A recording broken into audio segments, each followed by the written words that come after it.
I never imagined that my life could turn upside down so quickly. My wife, Radhika, and I had been married for 8 years. We had a seemingly normal life, a nice home, stable jobs, and a social circle that admired our relationship. But beneath the surface, things weren't as perfect as they seemed. It started subtly. Radhika became increasingly secretive with her phone and email, often leaving the room when taking calls. I noticed her changing routines, sudden business dinners, and vague excuses for nights away.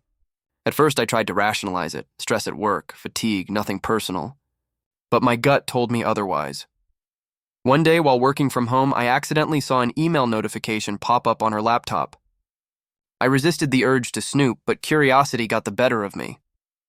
The emails were between Radhika and her boss, Karan, filled with flirtatious language, secret plans, and discussions about meeting outside work. The shock hit me like a punch to the gut. My wife was having an affair with her boss.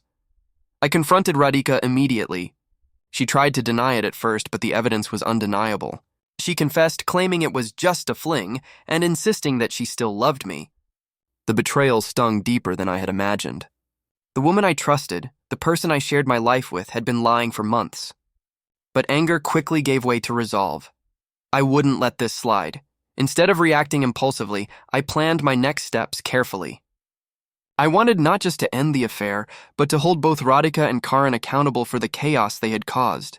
I started by documenting everything: emails, messages, photos, and even receipts that confirmed their secret meetings. I had proof, and I intended to use it. I decided to go public, not for humiliation, but to ensure justice. I prepared a presentation of evidence and shared it with mutual friends, family, and colleagues who were close to Radhika. The reaction was immediate: shock, disbelief, and anger.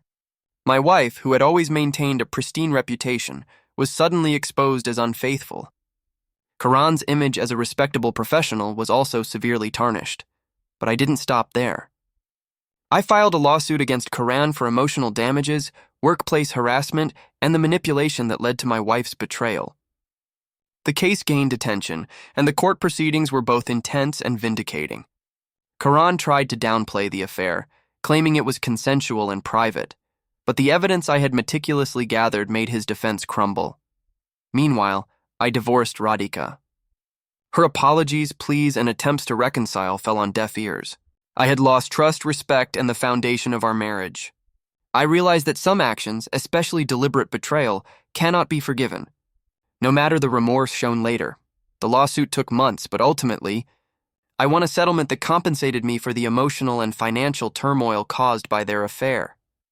More importantly, it publicly exposed the wrongdoing, ensuring accountability and sending a message that manipulation and betrayal have consequences. In the aftermath, I focused on rebuilding my life. I moved into a new home, focused on my career, and distanced myself from toxic influences.